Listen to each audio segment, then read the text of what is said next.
Nature, the supreme power, holds every secret as a treasure of knowledge, the eternal source from which all things arise, from dust to gold. For most of human history, healing wasn't complicated. It wasn't divided into departments, specialties, or protocols. Healing was simply life, understood through nature. People lived close to the earth. They woke with the sun, slept with the moon, ate what the land offered, and learned from everything around them.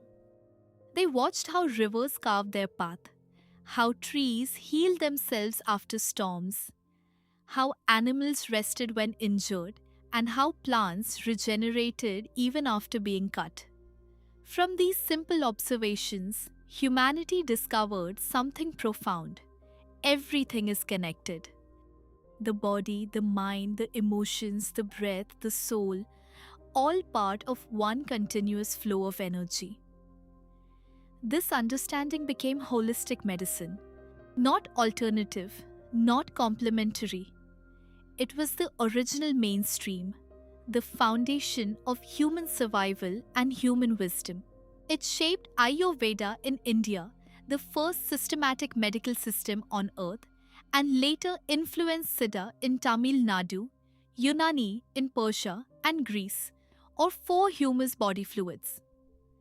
Traditional Chinese medicine across East Asia and herbal healing traditions across Africa, Europe, and the Americas. Every culture had its own way of listening to nature. People healed with plants. Turmeric for inflammation, ginger for digestion, holy basil for immunity, neem for skin, willow bark for pain.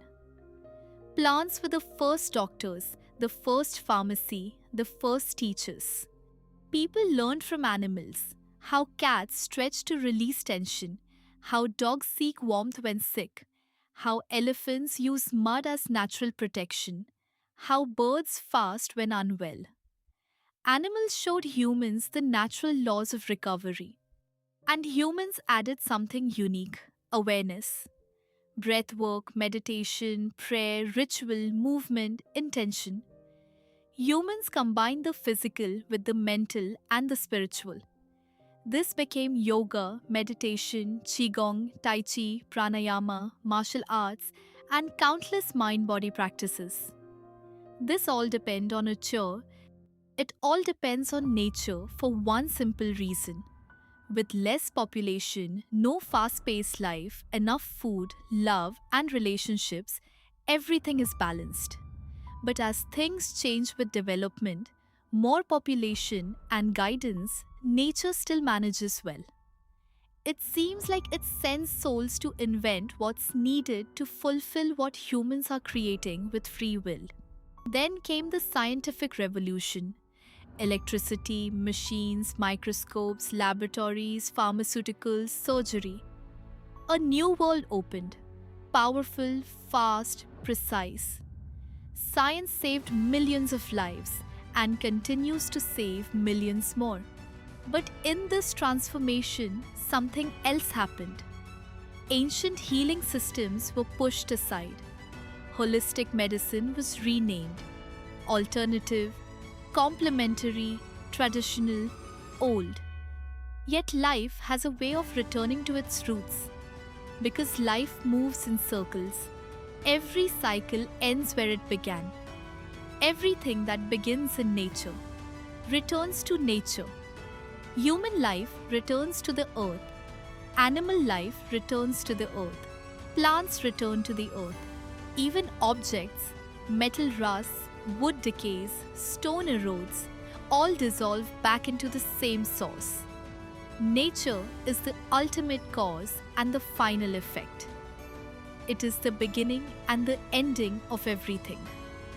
It is all energy, shifting form, changing shape, never disappearing. And in this great circle of existence, three living sources stand at the foundation of healing. Plants, the firstborn of earth. They convert sunlight into life. They create oxygen. They produce medicines naturally. Every herb, leaf, root, flower, and seed carries healing potential. Animals, the second expression of life. They teach instinct, rhythm, movement, rest, and natural behavior. Their biology supports human nutrition, immunity, and survival. Humans, the third expression of life, carrying mind, body, and soul, capable of reflection, intention, breathwork, meditation, and conscious healing. Plants heal animals, plants heal humans, animals support humans, humans heal themselves and others. All three depend on nature. All three return to nature. All three are part of the same energy cycle. Today, people are coming back to that truth. Back to balance. Back to mind, body, and soul as one. Back to healing that includes emotions, thoughts, breath, lifestyle, and environment. Holistic medicine is rising again. Not against science, but alongside it. Not as a replacement, but as a reminder. A reminder that health is more than numbers, reports, and machines. Health is connection. Health is balance. Health is energy. And that is why we begin this new series. Holistic Medicine, the Complete Journey. A deep exploration of every healing system humanity created.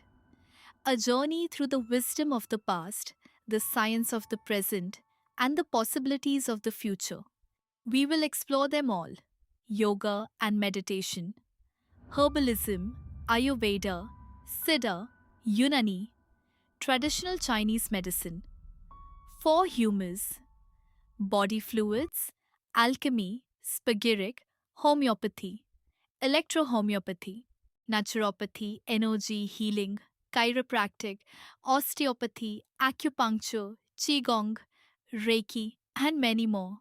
One by one, in each episode, we reveal their origins, their philosophy, their oral medicines, their external therapies, their strengths, their limitations, and their place in today's world.